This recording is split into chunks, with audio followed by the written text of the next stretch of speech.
Hello, everybody. I'm Marianumi, and today I have the honor to be here with the Dr. Amrita Sharma. She is the lead program facilitator at the Whole Brain Health Initiative. She has a PhD in social psychology from India. Her research topic focuses on deep understanding of aggression and development of self-concept among adolescents. Her master thesis explored the topic of emotional intelligence at colleague level students. She also has published papers in various journals.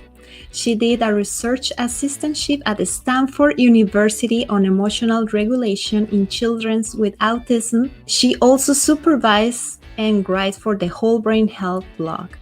Amrita is a mom of a beautiful girl, and it's an honor to be here with you, Amrita.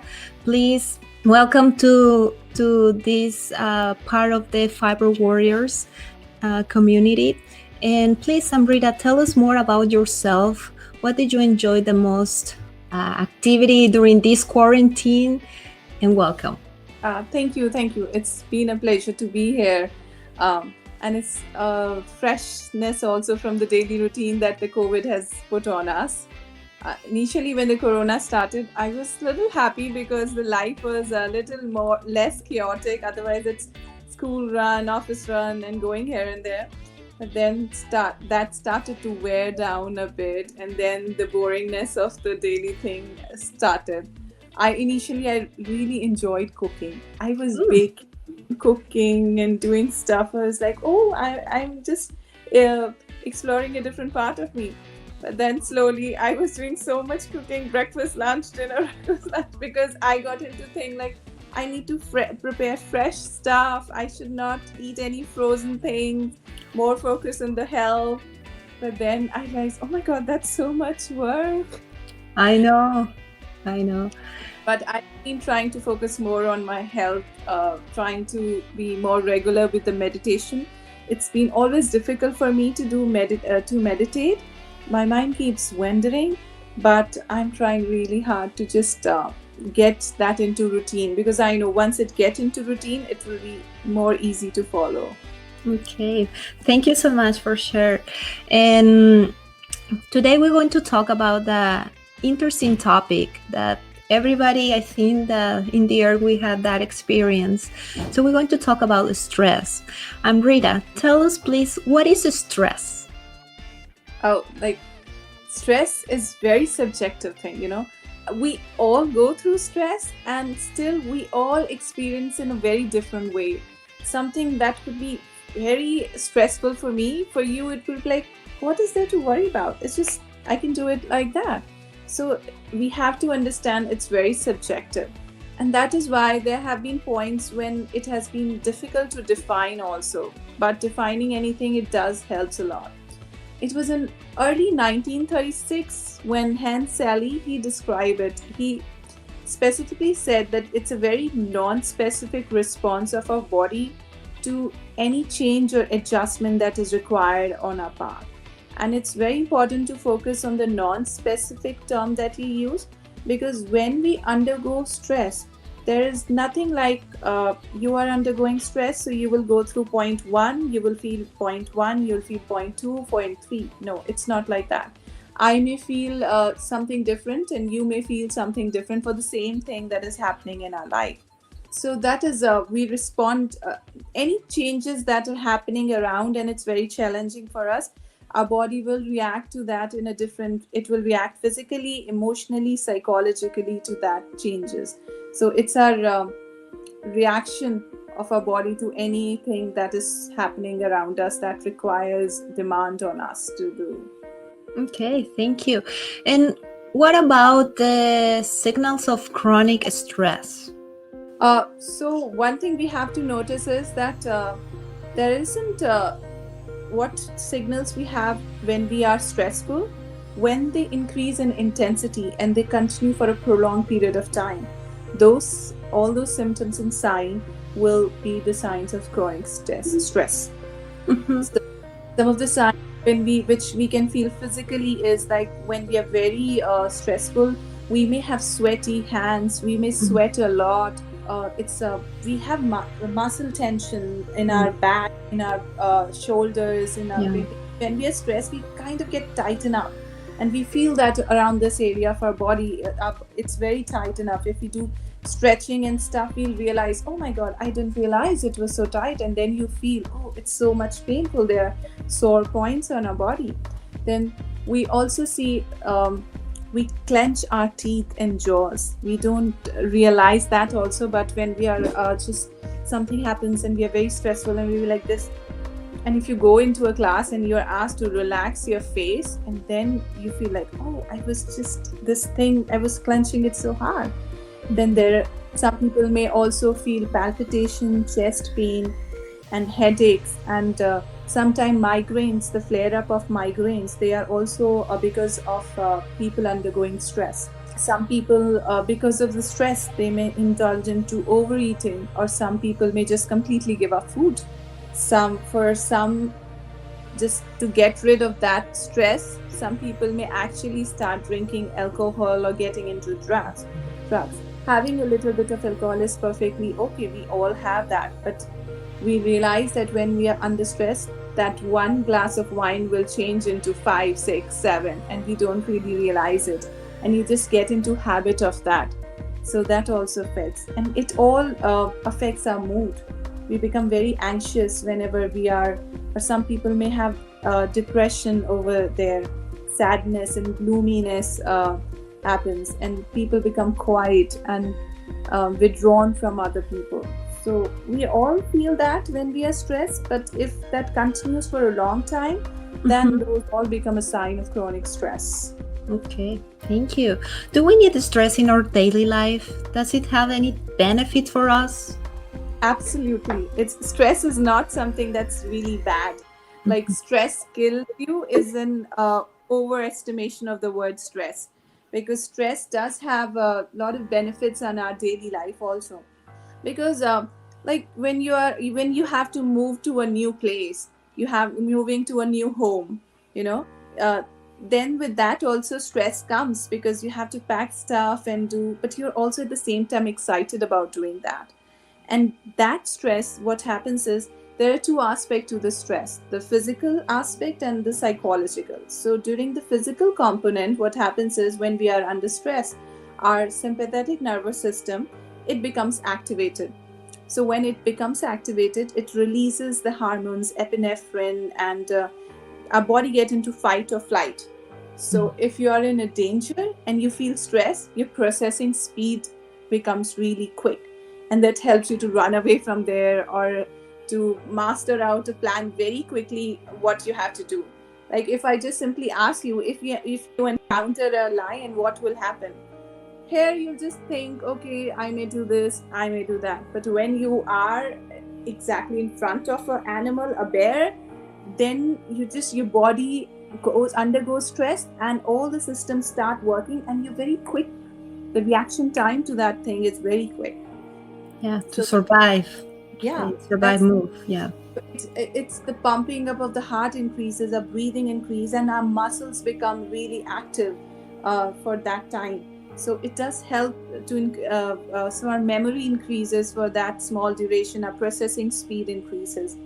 And in fact, there was one study that was done in Stanford University, and they found out that when you are under stress, it kinds of activates some of the biological process in our body that helps in the healing of our healing from any illness, accident we go in. They did this research with people undergoing knee surgeries, and those when they were a little bit of stress, not the hyper or chronic, it helped them to heal faster. So stress is not all bad, it is good, because it's helping our body, our health, and even up our memory and our processing speed when we are in a danger thing. Interesting. Amrita, in other hand, when does stress become negative stress? So so we have to be very careful now when we discuss everything rosy about stress. Very easily the same stress can become really harmful for us. We faces challenges in our day-to-day life also, but when those challenges, they keep on happening one after another, and our body get time to relax. We do not get any time to practice our mental hygiene, and it's just too much on our body. Like I said, when we are under stress, our autonomic nervous systems get activated and they releases hormones which help us. But if we are in continuous mode of challenges and problems and changes and demands on our body as happening, that will continue for a long period of time, and that led to wear and tear in our body, uh, our tissues, our whole body. It start to take toll on our body. The balance, the equilibrium of our body is disturbed, and during that time it is when the stress, the simple stress which was benefiting you, it becomes really harmful, because you are not getting time to just relax on and focus clearly on the things that are coming.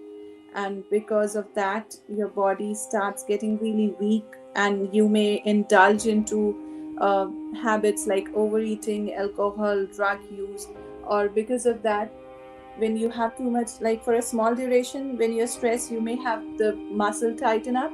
But if Mhm. that stress continues, it's going to tighten up. Your body is not getting any time to relax. It may lead to body aches, muscle pain, and reduction in the strengthening of muscles, and heart failures, heart attacks. The BP, this most important thing, the blood pressure shoots up or it may shoot down when you're under a long period of stress. So if it continues for a long period of time without any break from it, then it is very easily the same stress can become really negative impact on your body. Okay. Okay, thank you. And how stress affect us as a social level? It has an immense effect on our social level also. It is only like we were discussing earlier, how stress becomes negative to us. It is that negative impact of the stress that also affects social. What usually happens is that when we are under a stressful situation, we tend to get so involved in that situation, so engrossed that what are the problem that is happening in our life, that we start to cut off from our surroundings. And which is why you start having you're not having a great relationship with your friends, because you are so engrossed in your life right now. You just forget that maybe sometime even talking to them may actually help that problem solve, but you just become your mind is just oriented towards that, and that kind of clouds your judgment. And you the interaction level with your spouse, with your kids, with your family members, your friends and neighbors, it all gets started affecting. And it's like a vicious cycle also. Because of the stress, you stopped interacting with other people, and that leads to more isolation and the more isolated you are, the more frustrated you get, and more frustrated you get more stress. So it's like a cycle that goes on. And during that time you just don't realize it, that it's just you have to make some little efforts, which are not actually little. When you are under stress, you have to make, that seems like a lot, but Mm-hmm. you have to make efforts. Otherwise that affects the whole your whole social life around you. And you become lonely, you in people get into eating junk, getting into unhealthy practices. So it affects in a wide range of circle. Yes. Yeah, totally agree. And Amrita, can stress be felt different by fibro woman? Fibro woman means for a woman that they have fibromyalgia, chronic pain. There have not been a very like scientifically done experiments on them or researches on them, that but they have found out that in the fibromyalgia, what happens is that the one of the thing happens when we are under a lot of stress is our hypothalamus get very activated. Hmm. And it's there's HPA axis, that is hypothalamus, pituitary gland, and adrenal gland. So that when you are under stress, it gets activated. And it has been found scientifically that there is a hyperactivity in that axis in the people suffering from fibromyalgia. So what happens is that when it's overactivated, there's more stimulation of cortisol, and it has also affected the amygdala. which is responsible because there was reduction in the gray matter. And out of many things that gray matter does, one of the thing is also our muscle control. And with the people with fibromyalgia, the strengthening of muscle is weak in them because of the illness. So the more stressful you are, those muscles do not have that much strength in them. So you may feel more pain and more fatigue when you are under stress. So yeah, so like a person who is not having fibro and the person who's having a fibro, if they're undergoing the same level of stress, I would expect that because of this research that there is a hyperactivity in the HP axis, because there is the same person without fibro will also be experiencing more level of this in reduction. But since they have been researched with the fibro, they will feel more pain and more fatigue and depression. So yeah, it's like the symptoms associated with the fibro, they will experience more because of this. Okay. Can direct or indirect effects of stress each leads to an increase in illness like fibromyalgia? Definitely yes, because people who suffer from fibro, they have some symptoms on a daily basis also, but they learn to manage them, like how to manage them. It's not like there may be people, but most of the people, they have some amount of symptoms that they experience. But there are times when these symptoms get worse or they may increase in intensity, and that is what called the flare-ups that happens. And it has been seen that these flare-ups usually occur when people go through a lot of stressful situation, because they have been found that there are certain stressful triggers both physically and psychologically that leads to fibro. It could be undergoing a different illness or an accident or a trauma. So stress in generally weakens your body. And if you are already having certain illnesses which are making your body weak and you are under stress, then its impact is gonna double up. So a normal person, like if a person already have a heart issue and if they are undergoing stress, there is more chances of problem with the heart. Similarly, with the fibromyalgia, your body is already undergoing lot. You have symptoms, and when you are very stressful, they kind of elevate those. They increase those symptoms. So you feel more pain and your day-to-day life, and those flare-up happens very often. That is the thing. Okay, thank you. Amrita, you and I, we work with patients that they have Alzheimer and dementia, especially with senior people, and I know that we are passionate about the brain and the memory, but so how stress can affect our memory? What happens is, like, stress in like we were earlier discussing, its benefit, like for a small duration of time, it could be beneficial for us because it makes our to reaction to danger good. But when it continues for a longer time, it affects our memory immensely. You will realize, like, whenever the type of memory you form, the type of memory your brain will form, how it remembers an event, it will completely be different when we are under stressful situation. If we are under a lot of stress and we are witnessing anything, and if you are later asked to recall that memory, we will not recall it accurately. The stress will cloud our judgment, our perception about.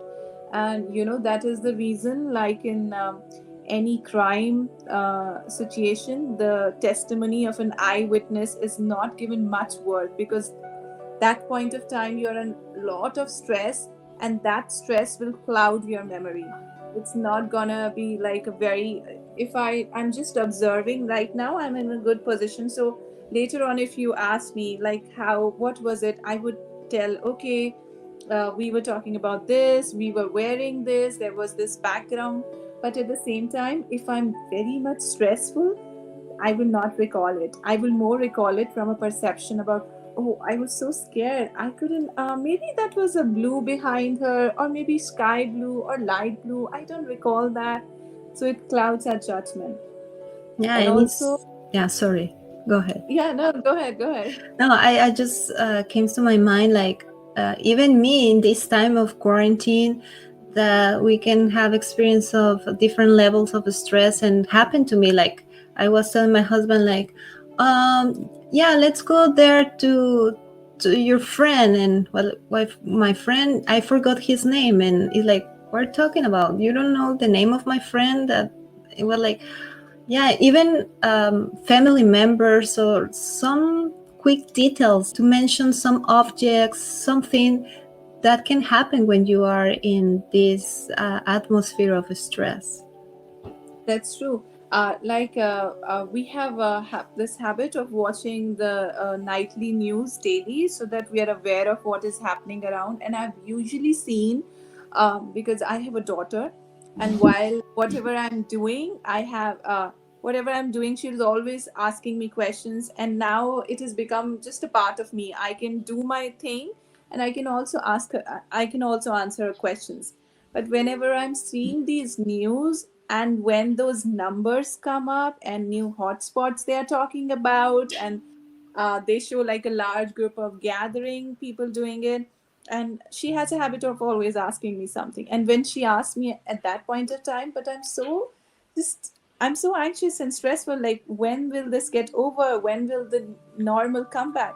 I was like, she says, and I'm like, what were you talking about? And it takes time for me to respond to her. So we see that in the daily thing also. Mm-hmm. That's true. Additionally, what we know is that when we are under stressful situation, the level of cortisol in our body increases. So, and we have to understand everything, when it's in a limit, in a range, it is good for us. But beyond that, it's not really good for us. So cortisol in a limit range, it's okay for our memory. But when it goes on to increase more, it affects our decision making, our judgment, our attention. And because of the stress, it has been found that various researches have been done. People who undergo chronic stress, they're shrinking in their prefrontal cortex, the part of the brain that is responsible for our working memory, our attention, and which could in further affect people with problems like depression, Alzheimer. So stress, it definitely is affecting a lot in our memory. In Yes. fact, it causes a lot of cognitive impairment also. Yeah, So, I agree. I think that we can talk about memory in another interview, because I have, and you have also, a lot of activities that the fiber women they can do to improve their memory. So oh coming yeah, soon. yeah. Thank you, Amrita. And a couple last questions. How do we reverse the impact of stress on our brains? That is a very that's like a silver lining in our whole thing, because our brain is a beautiful part of our body. It's like we can reverse them. So something like stress that is harming us, we can still work on our brain, and we can still make new connections.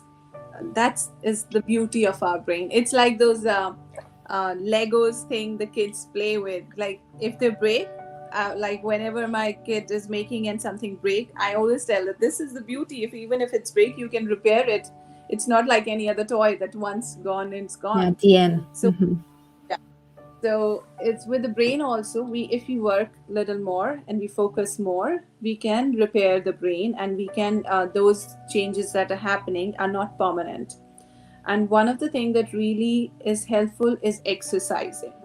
It is very good, because nor does it just lowers the level of the bad hormones, but it also increases endorphins, which are also a very they lift our mood, and they are natural painkiller also.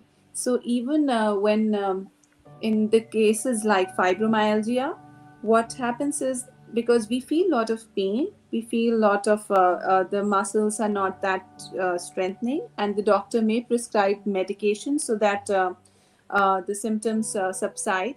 In that cases also, it is very important that we try as much as possible to be active. So you don't really have to go to the gym and do like really heavy weightlifting and things like that. Simple 20 to 30 minutes walking, a brisk, like starting with a slow. As you progress, you can build up your speed. You can start doing the brisk walking. It could really help our body. Similarly, stretching is one of the exercise that's so beautiful, and still it is so underestimated, because even when you're doing a lot of exercises, you kind of, when you lift up this, like strength training is very good because it build up your muscles, but when you're doing it, you tighten your muscles. So after that also, it's very important to stretch, to have some time out for flexibility, because otherwise your muscles will get shortened, and when you have to do new things, they will be so tight, it's going to cause a lot of pain. So I would always suggest that this is my personal thing, that I would say that even like the daily household chores, they also involve a lot of lifting and doing around. And if you are a mother, or if you're going to office that has a high, it's not a very sedentary position, and you have to go around the stores or office area. So sometimes even that would count as a physical activity. But at the end of the day, you should always take out your time to do some bit of flexibility, your stretching, because during the day you don't realize you're putting so much on your body that it's just getting tense, and you need to relax at the end of the day. So stretching is very important. You can also indulge in like very gentle form of aerobic exercises like swimming and pool exercises. So when you do all those exercises, what happens is you release endorphins. It makes your mood good, and it also improves your sleep quality. With the sleep is immensely important for our brain, because it is during our sleep, the quality and the length of the sleep, that repairs our brain through all, and it changes your short-term memory to long-term memory. So the exercise will help with your mood, will improve your sleep, which is often like most of the cases, when you are under a lot of stress, your just sleep goes away because you're so just thinking about the problem. So all like a loop. So it will also improve your sleep quality. An additional thing is meditation. It could be really helpful in dealing with stress, and that will be very helpful with the memory also. Because when you do meditation, you practice what, like we all do the physical hygiene, but we never think about the mental hygiene. For us, what we say we are relaxing is we'll just switch on a television show and we'll start binge watching it, but that's not relaxing. That's just putting more pressure on your brain and more processing going on in your brain, and it's just you're cluttering it up. What I suggest, that having that little time, even if it's 5 minutes, you can start with 5 minutes and you can build upon those time. But it could be very helpful. It will repair our brain, it will repair our memory system, new synapses will form, and it will calm you down, and it will also just help you to maybe focus more on the problem that is giving you focusing more with a clear perspective to the thing that is giving you stress. So meditation is really helpful with the memory and dealing with stress. There are various apps also, because when you say meditation, people usually get, oh my god, but I don't know how to do it. I just cannot go and join a class because I don't know whether I like it. I do not want to invest in money, because nothing is, we have to accept that nothing, all these things which are so much important, basic, but nothing of them is cheap. They're all very expensive. So various apps like Headspace, Insight Timer, which are free and people can download those apps, and they have various meditation meditation exercises, and people can decide whatever they think is best for them, and then they can just start from a small duration and they can pick it up later. Then one of the things that could really help with our memory and with our stress is time management.